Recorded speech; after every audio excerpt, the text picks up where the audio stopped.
this time of year, in the murky depths of winter, it can be really hard to run during the daytime, especially in a working weekday. Yeah, so unless you're going to spend all of your time running indoors on the treadmill, or you're going to stop running altogether, then you're going to have to embrace the idea of running in the dark. But is that okay? And should you run outside in the dark? Well, in today's video, we're going to get you up to speed with running in the hours of darkness.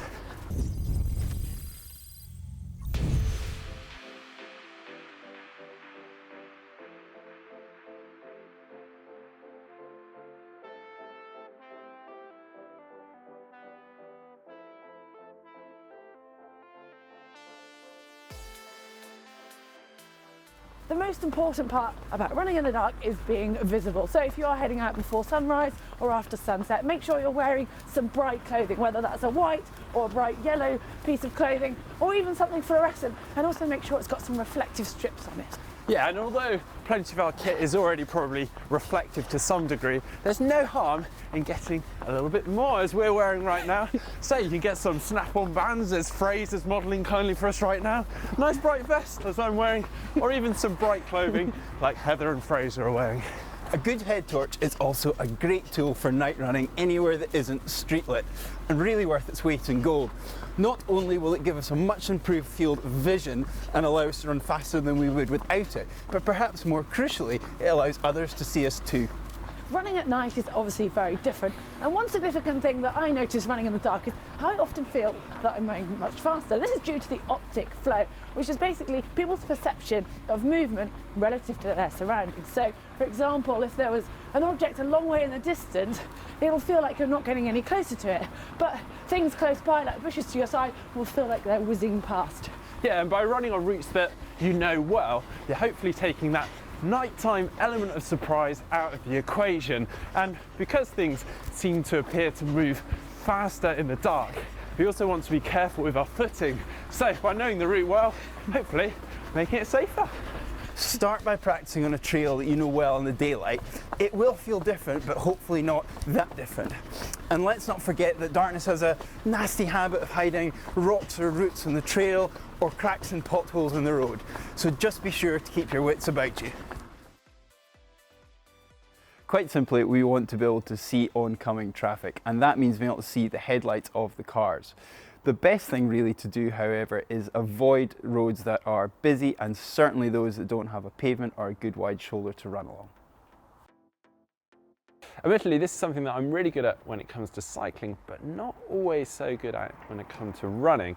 And that is really silly because I'm perhaps going off into trails and remote areas and into darkness.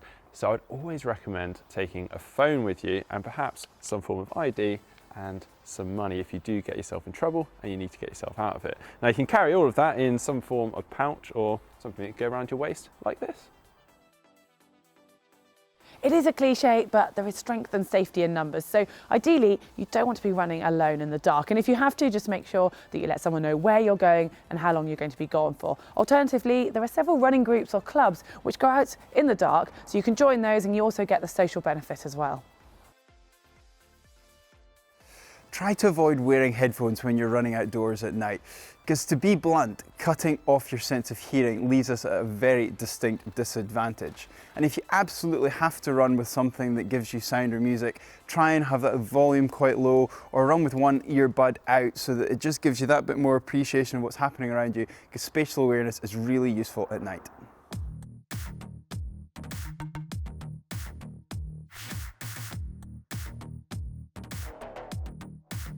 Now, if you ask me, running in the evening brings a whole new atmosphere and experience to the table, which I absolutely love, because as you go further into the evening, the traffic dies down, you get rid of that daytime bustle, and also added to the fact that running almost has a anxiety reducing and sort of a calming effect. So all in all, it's more enjoyable and hopefully leaves you feeling a little bit more relaxed.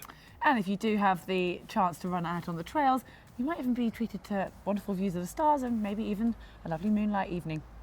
Instead of relying on our vision like we do when we're running in the daytime, when we're running at night, we've got to think an awful lot more about our lower limb proprioceptive skills, which is essentially what our feet are doing when they hit the ground. Yeah, it almost forces us to go into a sort of more reactive and almost automatic state. So we're, rather than thinking about every foot strike and how we plant our foot, we'll hopefully just do that almost automatically, comfortably, making our running more efficient.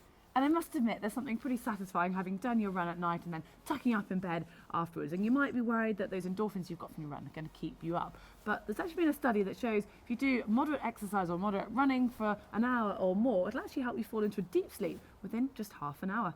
Now, when we talk about darkness, we quite often automatically think of the evening. But obviously, it's referring to both morning and evening. And on that note, actually, one real positive to running in either the morning or the evening that is quite often overlooked is the fact that we can run through the sunrise or the sunset, which is really quite rewarding.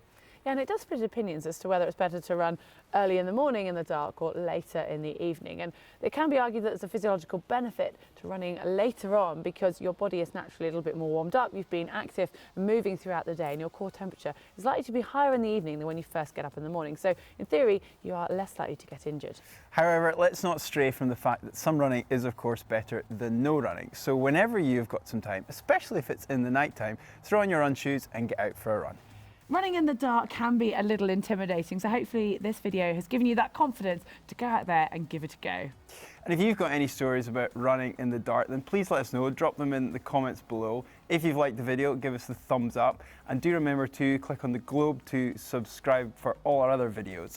And for the video that Heather did about how to run a sub 4 hour marathon, click here. Yeah, and if you'd like to see our what to wear for winter running, just click down here.